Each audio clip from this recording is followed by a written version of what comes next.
5:14 a.m. A tan brick duplex off Hopkins Street, San Marcos, Texas. A Bearcat armored vehicle sat 1 block east. 15 deputy U.S. Marshals stacked at the front door. Inside, a fugitive wanted on 2 kidnapping warrants. A Taurus G3 pistol. And a girlfriend who had no idea the man she was living with was number 7 on the Texas 10 Most Wanted list. The shelter-in-place order had gone out 13 minutes earlier to 218 addresses. Reverse 911 calls. Text alerts.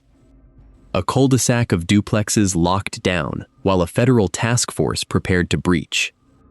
The call that started it all came 72 hours earlier.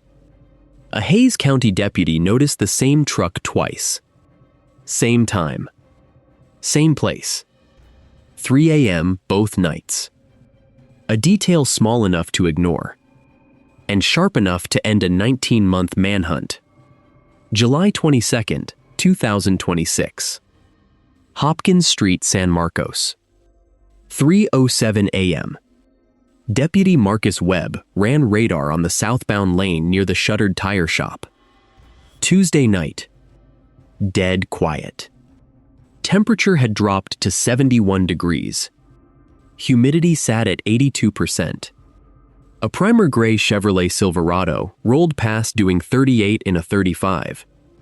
Close enough to legal that Webb almost let it go. Webb had been on patrol 11 years. Worked the graveyard shift by choice. Said the quiet hours let him think. Let him watch. Most deputies hated 3 a.m. patrol. Nothing happening. Just empty roads and closed businesses. But Webb understood something his younger colleagues didn't. 3 a.m. is when people who don't want to be seen do their work. Something made him note the plate. No front license. Temporary tag in the rear window. Expired by 6 weeks. Texas law requires registration within 30 days. This truck was running 45 days past. Minor violation. Happens all the time. But at 3 a.m., minor violations sometimes mean something bigger. Webb radioed it in. Hays County Dispatch ran the plate. Came back clean. No wants. No warrants. Registered to a dealership in Austin. Sold 3 months prior. Buyer never transferred title. Webb wrote it in his log. Time, location, plate number, direction of travel. Standard procedure. Figured that was the end of it. He watched the Silverado's taillights disappear around the corner near the old West Side Tire and Auto. Took a mental snapshot. Primer gray. Extended cab. Aftermarket wheels. Rear bumper riding lower on the driver's side. Weight distribution off. Like the bed was carrying something heavy. 24 hours later, same spot. 3:12 a.m. Wednesday night. Same primer gray Silverado. Same expired temp tag. Same speed. Same direction. Same low-riding rear bumper. Webb's instinct kicked in. In 11 years of patrol, he'd learned one thing. Coincidence happens once. Patterns mean business. Nobody drives the exact same route at 3 a.m. 2 nights in a row unless they're working. Question was, working what? He ran the plate again. Still clean. But this time he requested a deeper pull. Cross-reference with active investigations. Outstanding warrants. Be on the lookout lists. Parole absconder databases. Standard procedure for repeat sightings in the same window. He also requested a stolen vehicle check. Sometimes trucks running expired temps are stolen. VIN swapped. False documentation. Rolling with borrowed plates until they get parted out. The system took 11 minutes to process. Multiple databases. Multiple jurisdictions. filtering through thousands of records looking for any flag tied to that plate number. When the result came back, Webb sat up straighter. The plate had been flagged 6 weeks earlier in a Dallas County parole absconder file. Different case. Different jurisdiction. No active warrant attached at the time. Just a note, vehicle possibly associated with a subject who failed to report to his parole officer. That subject had a name. Rey Duran. Male. 34 years old. Last known address, Dallas. Current address, unknown. Status, absconder. Webb pulled Duran's full file. What he found elevated the call from routine traffic follow-up to federal priority. Rey Duran wasn't just a parole absconder. He was a violent offender with 2 open kidnapping-with-a-firearm warrants out of Tarrant County. Federal charges. Crimes committed in January 2025. Duran fled before arraignment. Went underground. 19 months later, he was still running. And now, if Webb's instinct was right, Duran was less than 2 miles from where Webb sat. He called it up the chain. Hays County forwarded it to the U.S. Marshals Lone Star Fugitive Task Force. Deputy U.S. Marshal Sarah Chen caught the case at 6:43 a.m. Thursday morning. She reviewed Webb's notes, ran her own queries, cross-checked Duran's known associates, previous addresses, employment history, family connections. Nothing placed him in San Marcos. No ties to the city. No family. No friends. No prior arrests in Hays County. If Duran was here, he was here to disappear. Chen had worked fugitive apprehension for 7 years. 73 federal warrants cleared. She knew the profile. Violent offenders who flee federal charges don't go home. Don't visit family. Don't use their real names. They find a small city. A place with no connection to their past. A place where nobody knows them. San Marcos fit that profile. College town. Transient population. Easy to blend in. Easy to disappear. Chen pulled surveillance footage from 2 gas stations near Hopkins Street. One camera caught the Silverado pulling into a duplex complex just off the main road. Timestamp, 3:19 a.m. Wednesday. The truck disappeared behind a row of units. Didn't come back out in frame. Chen had an address. 1847, Mesquite Cove. A squat tan brick duplex tucked behind the old Westside Tire and Auto Shop. Single story. 2 bedrooms. Built in 1998. Garden hose coiled on the porch. Ring doorbell camera mounted by the door. Unplugged. She ran the lease. Name on file? Jessica Navarro. 29 years old. No criminal record. No outstanding warrants. Worked part-time at a San Marcos H-E-B grocery store. Credit score, 612. Eviction history, none. Clean tenant. Clean background. Lease showed 1 additional occupant. Alex Torres. Male. 26 years old. Also clean. No record. Worked at a local gym. Both had lived at the address for 8 months. Nothing in either file suggested criminal activity. On paper, Jessica Navarro had no connection to Rey Duran. No shared addresses in public records. No overlapping associates in social media checks. No phone records linking them. Either she didn't know who he was, or she knew exactly who he was and kept it off any traceable grid. Chen deployed surveillance. 2 unmarked vehicles. 4-person rotating shifts. Eyes on the duplex from Thursday afternoon through Saturday morning. 41 hours of watching. waiting, documenting every movement. What they saw, routine. Jessica left for work Friday at 9 a.m. 2011 Honda Civic. Returned at 4:30 p.m. Groceries in hand. Target bags. HEB bags. Normal errands. Alex left around noon both days in a Ford Focus. Returned in the evening. Lights on by 7 p.m. Off by 11 p.m. No sign of Duran. No sign of the Silverado. But Chen knew the truck was there. The garage door stayed closed. No vehicles visible in the driveway. But thermal imaging showed movement inside the garage. Someone was working in there. Late hours. Inconsistent schedule. Heat signatures consistent with power tools. A grinder. Possibly a welder. Work that generated heat. Work that happened after midnight. Federal fugitive warrants don't get served on thermal imaging and instinct.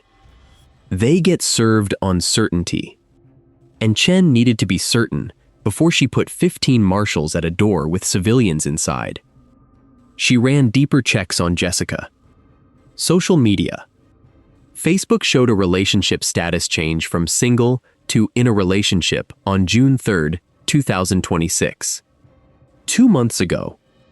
No name tagged. No photos of a partner. Just the status change. Find out more in this video. The living room. The kitchen. Sunlight through the windows. Coffee on the counter. Normal domestic life. One photo from June 18th showed a blurry background figure. Male. Dark hair. Facing away from the camera. Caption, lazy Sunday vibes. Posted at 11:23 a.m. Chen saved the image. Ran it through facial recognition. No match. The angle was too poor. But the build matched Duran's description from the warrants. Friday night, 11:47 p.m., the Ring camera blinked on. Someone inside had plugged it back in. Chen's team watched the live feed remotely. Ring cameras connect to Wi-Fi. With the right legal authorization, federal agents can access the feed. They had that authorization. The camera showed the front porch. Empty. Then movement through the front window. A male figure. Tall. Matches Duran's description from the warrants. Dark hair. Lean build. Visible tattoo on the left forearm. The figure approached the window. Looked out. Scanned the street. Then stepped back. 63 seconds later, the camera went dark again. Unplugged. That told Chen two things. 1. Duran knew surveillance was possible. He was checking. 2. He was scared enough to check, but not scared enough to run. If he knew marshals were outside, he'd have bolted.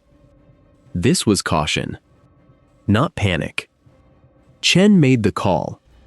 They'd go in Saturday morning, pre-dawn, before the neighborhood woke up, before Duran had time to think, before he had time to make the wrong decision.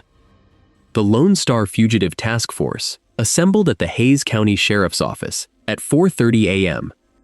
Saturday. 15 deputy marshals. 2 K9 units. 1 Bearcat armored vehicle. Briefing took 12 minutes. Chen laid out the scenario. Subject, Rey Duran. Wanted on 2 federal kidnapping warrants. Armed and dangerous. Known to possess firearms. History of violence. Flight risk. Believed to be inside the target residence with 2 civilians. Girlfriend and roommate. Both clean. Both potentially unaware of Duran's identity. Rules of engagement. Minimize risk to civilians. Announce federal law enforcement. Demand surrender. If Duran resists, contain and extract. K-9 units authorized for search if subject attempts to hide or flee within the structure. The plan: shelter in place for the surrounding addresses. Minimize collateral risk. Contain the block. No civilians on the street during the breach. Breach hard. Breach fast. Get in. Get Duran. Get out. At 5:01 a.m., the Hayes County Reverse 911 system activated. 218 duplex addresses in the Hopkins Street area received simultaneous alerts. Text messages. Automated calls. Emergency app notifications.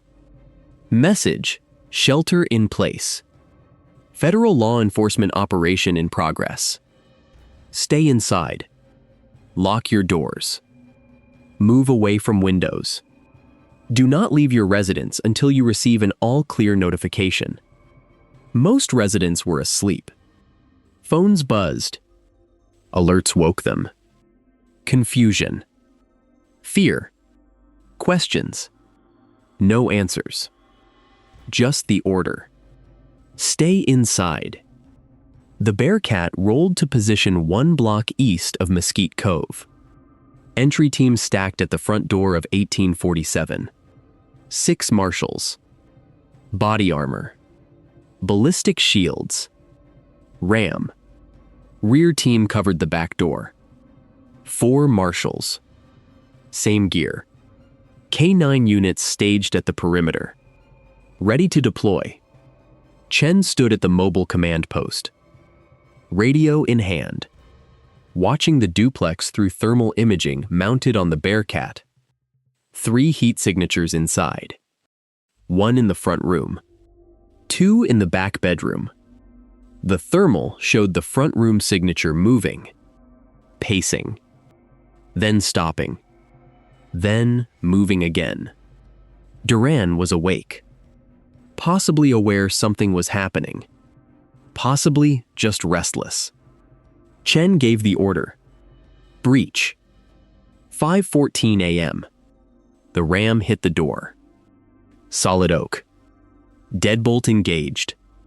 First strike cracked the frame. Wood splintered near the lock. Second strike tore it open. Door swung inward. Entry team moved in.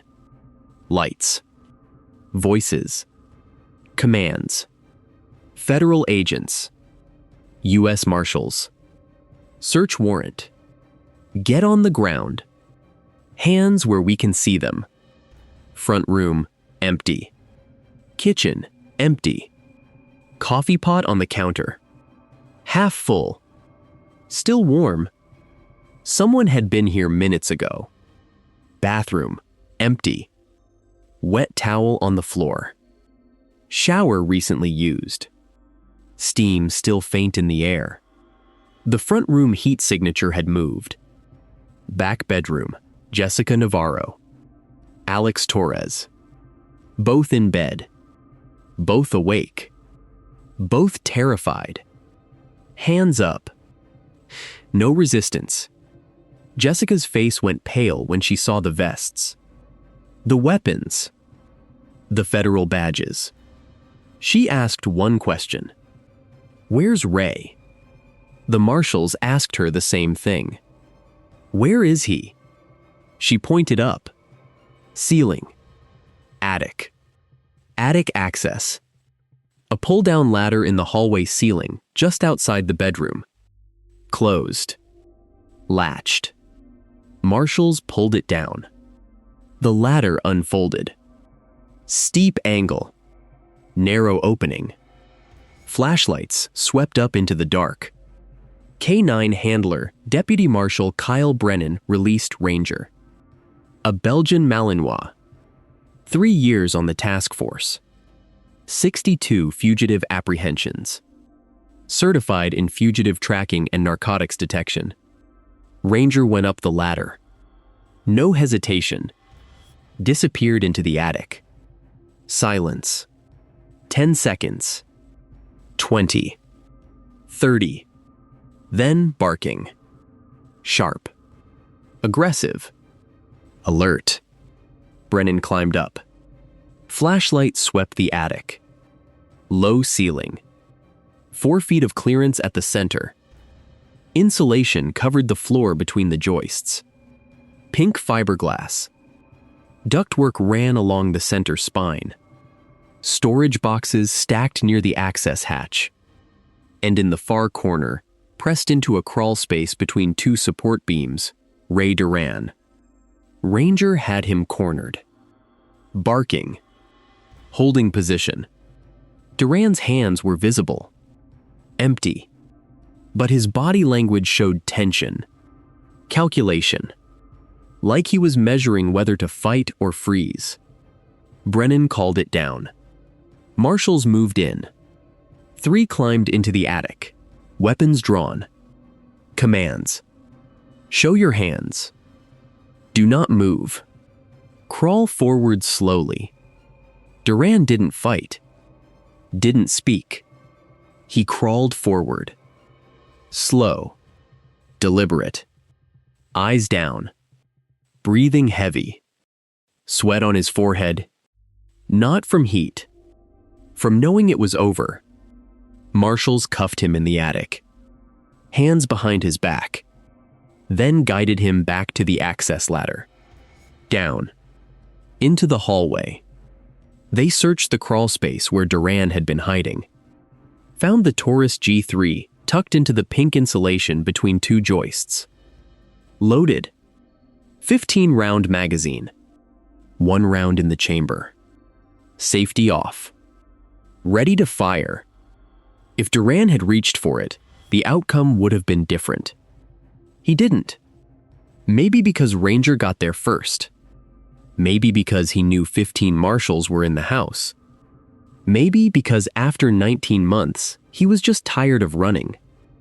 Duran was transported to the Hayes County Jail at 6:02 a.m. The shelter-in-place lifted. 218 addresses returned to normal. Notifications sent. All clear. Residents unlocked their doors. Stepped outside. Most saw nothing.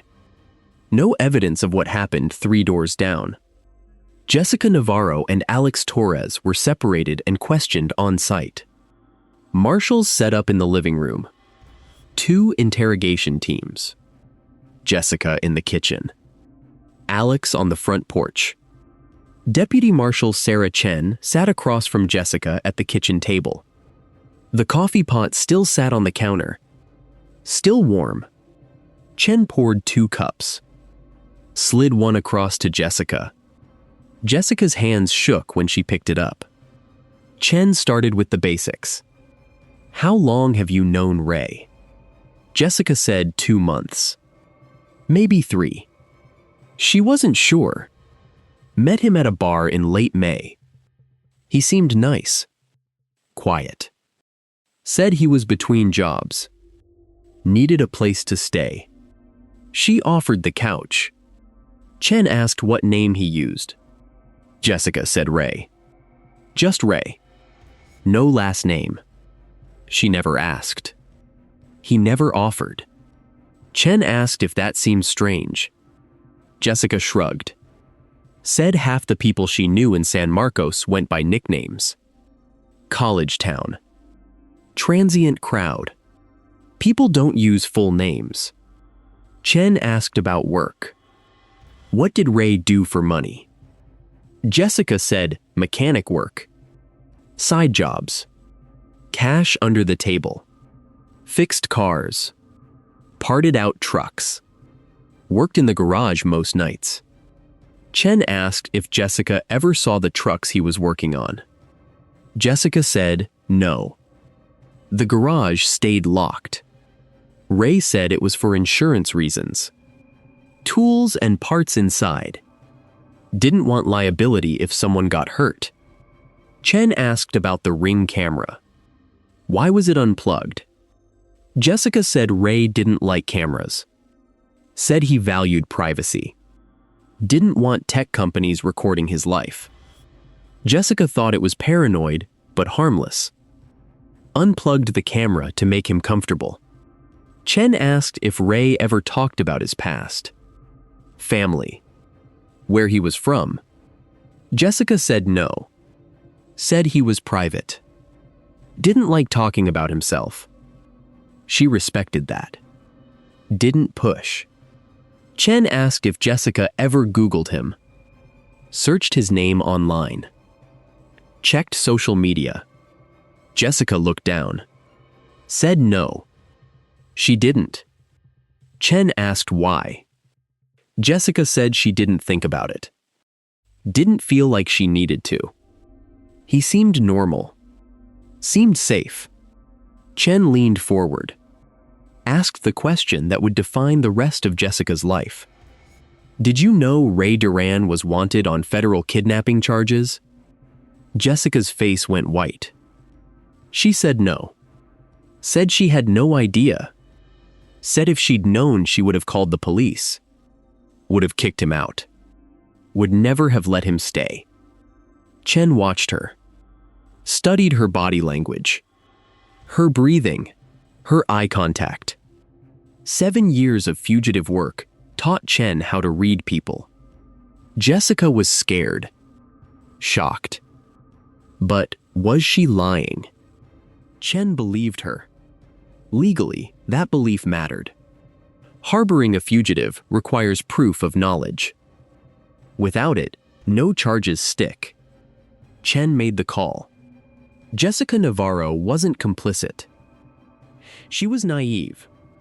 And that naivety had given a violent fugitive 19 months of freedom. On the front porch, Alex Torres told a similar story. Said Rey kept to himself. Worked odd hours. Paid utilities in cash. Never caused problems. Never talked about his past. Alex said he thought Rey was just another guy down on his luck, trying to get back on his feet. Alex never asked questions. Never thought he needed to. Both were released without charges. Both were told they'd be called as witnesses if the case went to trial. Both left the duplex that morning and never came back. The Marshals searched the duplex. Living room, clean. Kitchen, clean. Bedroom, clean. Garage, different story. What they found, 4 vehicle identification number plates. All reported stolen. Registration documents for vehicles that didn't exist. Parts from a 2023 Ford F-250. Front clip. Bumper. Headlights. Parts from a 2021 Dodge Ram. Tailgate. Bedliner. Side mirrors. Tools. A grinder. A welder. Spray paint. Evidence of a small-scale chop operation. Federal evidence technician Maria Reyes cataloged every item. Photographed every part. Each VIN plate was cross-referenced against the National Crime Information Center database. All 4 came back stolen. Trucks reported missing from Austin, Dallas, Houston, San Antonio. Duran had been pulling trucks from across Texas, bringing them to San Marcos, parting them out in a duplex garage while his girlfriend slept 10 feet away. Reyes found receipts. Cash sales for truck parts. No names. Just dates and amounts. Duran had been selling the pieces online. Craigslist. Facebook Marketplace. Offer up. Meeting buyers in parking lots. Cash only. No paper trail. No taxes. No records. The operation wasn't sophisticated. It was just disciplined. Small scale. Low profile. Enough income to stay off the grid without raising flags. Duran wasn't just hiding in San Marcos. He was working. Stealing trucks. Parting them out. Selling the pieces. Cash business. No paper trail. Enough income to stay off the grid without raising flags. That wasn't what the Marshals came for. But it added weight to the case. Theft, fraud, possession of stolen property, state charges. They'd come later. What really cracked the case, though, was sitting on the kitchen counter. A folded Whataburger receipt. Timestamp, 2:38 a.m., July 25th.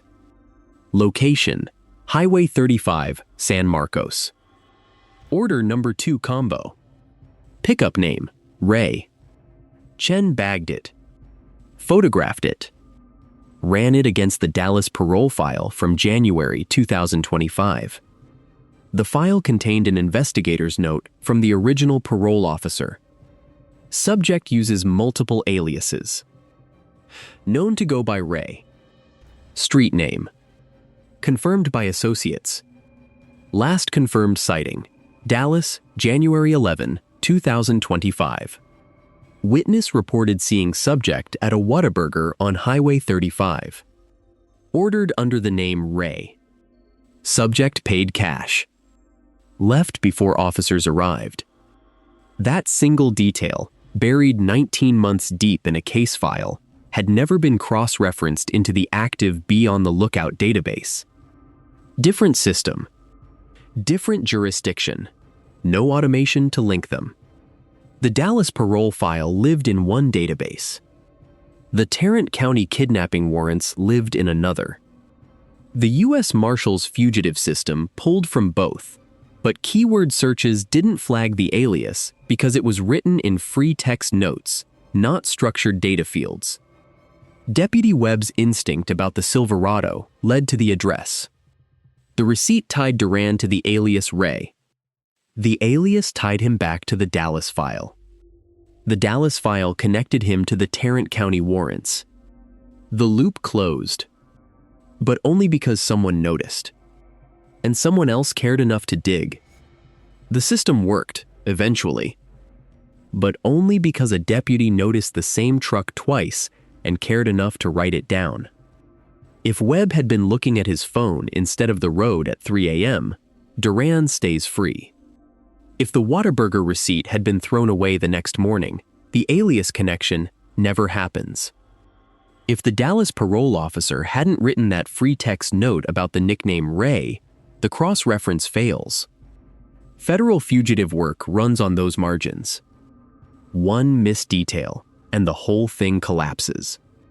Rey Duran appeared for arraignment in Hays County on July 26, 2026.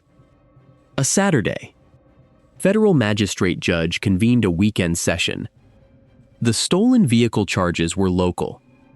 The 2 kidnapping warrants out of Tarrant County were federal. Duran's public defender advised him to waive extradition. Fighting it would delay the inevitable. Duran agreed. He was transferred to Fort Worth 3 days later. The kidnapping cases dated back to January 2025. According to the federal warrants, Duran and 2 accomplices abducted 2 women from a Fort Worth apartment complex on January 4th. The women were identified in court documents only as Victim 1 and Victim 2. Both adults. Both in their mid-20s. Both residents of the complex. The abduction happened in the parking lot. Late evening. Around 9:30 p.m., Victim 1 was returning from work. Victim 2 was walking to her car. Duran and his accomplices approached. Showed firearms. Forced both women into a van. They were held for 72 hours. Location, a rental house in East Fort Worth. Small. 1 story. Rented under a fake name. The women were kept in separate rooms. Hands zip-tied. Minimal food. No contact with each other. Victim 1 later testified that she heard the kidnappers arguing. Heard them on the phone. Heard them negotiating. She didn't know what they wanted. Didn't know if she'd survive. She said the worst part wasn't the fear. It was the waiting. Not knowing if the next time the door opened would be the last time. Victim 2 described being moved twice. First room had a window, boarded up from the outside. Second room was interior. No windows. No natural light. She lost track of time. Didn't know if it was day or night. Heard traffic outside. Heard dogs barking, but couldn't tell where she was. The kidnappers demanded ransom from their families. $25,000 each. $50,000 total. The families contacted police. FBI became involved. Negotiations started. The FBI's Crisis Negotiation Unit handled the calls. Standard protocol for kidnap for ransom cases. Establish contact. Build rapport. Slow the situation down. Buy time for tactical teams to locate the victims. Negotiators talked to Duran directly. He made the ransom calls. Used a burner phone. Called from different locations each time.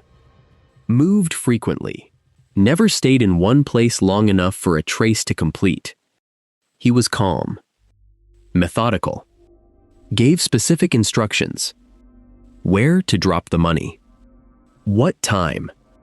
What denomination bills. What kind of bag.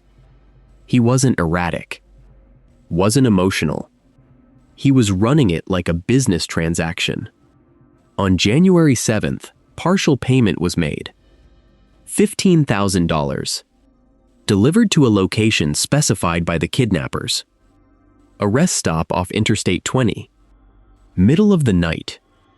Duran sent one of his accomplices to collect. The FBI surveillance teams were in position. They let the pickup happen.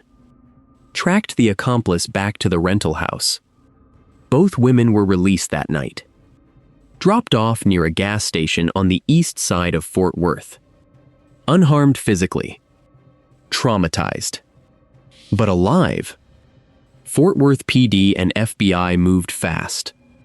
Traced the ransom drop. Identified 2 of the 3 kidnappers within 48 hours. Arrests made on January 9th. Both suspects cooperated. Named Rey Duran as the third man. The organizer. Warrants issued January 12th. Federal kidnapping charges. Use of a firearm in commission of a felony. Duran was already gone. Last seen January 10th. Disappeared before the net closed. For 19 months, he stayed gone. Moved between cities. Changed his appearance. Avoided cameras. Stayed off social media. Worked cash jobs. The stolen truck side operation in San Marcos was how he funded it. Small scale. Low profile. Just enough income to stay mobile without drawing attention. Until Deputy Webb saw the Silverado twice. Until Chen connected the dots. Until Ranger found him in a crawl space with a loaded pistol 40 seconds from being gone again. What keeps coming back to me is the proximity. The risk. Jessica Navarro thought she was dating a mechanic down on his luck. She was sharing a bed with a man who'd held 2 women at gunpoint. Who'd demanded ransom. Who'd fled federal charges. She had no idea. Or maybe she did. Maybe she chose not to ask. That's the question that divides people on this case. Willful ignorance versus genuine naivety. Jessica claims she didn't know. Marshals believed her enough not to charge her. But Alex Torres said Rey worked in the garage at odd hours. Came home at 3 a.m. multiple times a week. Had no bank account. No credit cards. Paid everything in cash. Never talked about his past. Never mentioned family. Never showed ID. At what point does not asking questions become complicity? When does choosing comfort over hard truths cross a line? Here's the take that'll get me criticized. Jessica Navarro walked away from this with no charges. Legally, that's probably correct. Harboring a fugitive requires proof of knowledge. She had none. But I think there's a moral question separate from the legal one. 2 women waited 19 months for justice because someone gave Duran a place to hide. Jessica didn't pull the trigger. She didn't kidnap anyone. But she created the space where a fugitive could disappear. And whether that was intentional or just willfully blind, the result was the same. Maybe she didn't want to know. Maybe she convinced herself it didn't matter. Maybe she was lonely, and Rey seemed like a good guy, and asking hard questions would have ruined that. I don't know. But I know this. Those 2 kidnapping victims lived with trauma for 19 months, while Duran lived in a duplex with a girlfriend who never Googled his name. Duran's trial began in Tarrant County Federal Court in October 2026. Both victims testified. The prosecution presented phone records, ransom demands, witness statements from the 2 accomplices, physical evidence from the rental house, DNA, fingerprints. Victim 1 took the stand on day 3 of the trial. She described the abduction, walking to her car after her shift at a Fort Worth restaurant, seeing 3 men approach, seeing the gun, feeling hands grab her, being shoved into a van. She described the 72 hours that followed, the zip ties, the darkness, the fear. She said she prayed, bargained with God, promised herself if she survived, she'd never take another day for granted. When the prosecutor asked if she could identify the man who held the gun, she pointed at Duran, said she'd never forget his face, never forget his voice on the phone demanding money from her mother. The courtroom was silent. Duran stared at the table, didn't look up. Victim 2 testified the next day. She described hearing traffic outside, hearing voices, trying to stay calm, trying to remember details that might help police find her if she didn't make it out. She said the worst moment was when the door opened and she thought they were coming to kill her. Instead, they moved her to another room. She didn't know why. Didn't know if it meant she was closer to freedom or closer to death. When they finally released her, dropped her at a gas station in the middle of the night, she said she didn't believe it was real. Thought it was a trick. Thought they'd shoot her the moment she stepped out of the van. But they didn't. They just drove away. Left her standing under fluorescent lights at a Chevron station with zip tie marks still on her wrists. Duran's defense argued coercion, claimed the accomplices had forced him into the kidnapping, claimed he'd been threatened, claimed he only participated out of fear for his own safety. The prosecution tore that apart, played recordings of the ransom calls. Duran's voice, calm, controlled, giving instructions, no fear, no hesitation. This wasn't a man acting under duress. This was a man running an operation. The jury didn't buy it. Deliberations took 4 hours. Guilty on both counts. Kidnapping. Use of a firearm in commission of a felony. Sentencing came in December 2026.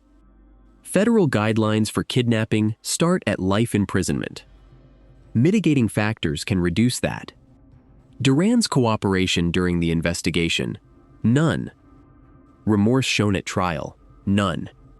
Prior criminal history, extensive. Assault. Weapons possession. Parole violations. The judge handed down 32 years federal prison. No parole. Federal sentences don't allow parole. 32 years means 32 years. The stolen vehicle charges in Hays County were absorbed into the federal case. Dismissed with prejudice. The evidence seized from the garage was cataloged. The stolen VIN plates were returned to their rightful owners. The truck parts were sold at auction. Proceeds went to the victim's restitution fund. The Taurus G3, found in the attic, was traced back to a private sale in Austin. Seller reported it stolen in March 2026, 4 months before the San Marcos raid. Never recovered until Ranger found it in the insulation. The gun was entered into evidence, later destroyed. Jessica Navarro moved out of the duplex in August 2026, broke the lease, paid the penalty, relocated to a different city, declined all media interviews. Alex Torres stayed at the duplex through the end of the lease term. The landlord replaced the front door. New frame. New lock. The Ring camera still doesn't work. Still unplugged. Deputy Marcus Webb received a commendation from the U.S. Marshals Service in September 2026. Citation for exceptional attention to detail, leading to the apprehension of a federal fugitive. Spotting the Silverado twice wasn't heroic. It was just good police work. Noticing patterns. Trusting instinct. Writing it down. That's the difference between a fugitive caught and a fugitive who stays free. The Lone Star Fugitive Task Force clears an average of 230 warrants per year across Texas. Most don't make the news. Most don't require Bearcats or shelter-in-place orders. They're quiet arrests. Knock on the door. Suspect surrenders without incident. Case closed. The ones that do make news are the outliers. High-risk warrants. Violent offenders. Suspects who won't go quietly. Duran fit that profile. 2 kidnapping warrants. Firearms involved. Fled once already. The task force treated him accordingly. Overwhelming force. No room for negotiation. Controlled environment. Minimal risk. It worked. No shots fired. No injuries. Civilians safe. Fugitive in custody. Textbook operation. But here's the detail that stays with me. The Whataburger receipt. 2:38 a.m. Pickup name Rey. If that receipt had been thrown away, or if the Dallas parole file hadn't included the free text note about the alias, or if no one thought to cross-check a 19-month-old file against a current case, Duran stays unidentified. Maybe forever. Federal fugitive work is built on those fragile connections. A deputy who remembers a license plate. An analyst who reads old files. A receipt with a nickname. A parole officer who wrote one extra sentence in a case note. Individually, they're nothing. Together, they close cases. Rey Duran is incarcerated at the Federal Correctional Institution in Fort Worth, Texas. Inmate number 043872. Scheduled release date, December 14th, 2058. He'll be 66 years old. The 2 kidnapping victims both relocated after the trial. Both declined media interviews. Both requested privacy. Victim 1 moved to a different state. Started over. Changed jobs. Changed routines. Victim 2 stayed in Texas but left Fort Worth.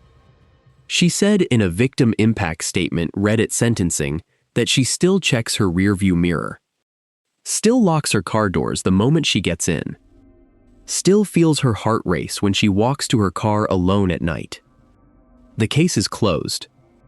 The warrants are cleared. The system calls it a win. But the 19 months between the crime and the arrest, the weeks Duran lived in that duplex, the nights Jessica Navarro slept 10 feet from a loaded pistol hidden in pink insulation in an attic she never checked, those details don't make the official report. They're just the ground truth of how fugitive work plays out in real time. Slow. Methodical. Dependent on luck and pattern recognition in equal measure. A deputy notices a truck at 3 a.m. A receipt has a nickname. A K9 barks in an attic. and a 19-month manhunt ends in 40 seconds. The duplex on Mesquite Cove looks the same as it did before the raid. Tan brick, garden hose on the porch, ring camera by the door, still unplugged. The only visible difference is the door. New frame, reinforced lock, and the invisible weight of what happened there. For 19 months, a federal fugitive hid in plain sight, worked in a garage, dated a woman, ate breakfast at Whataburger, lived 3 feet above where people slept. And nobody knew until a deputy saw a pattern.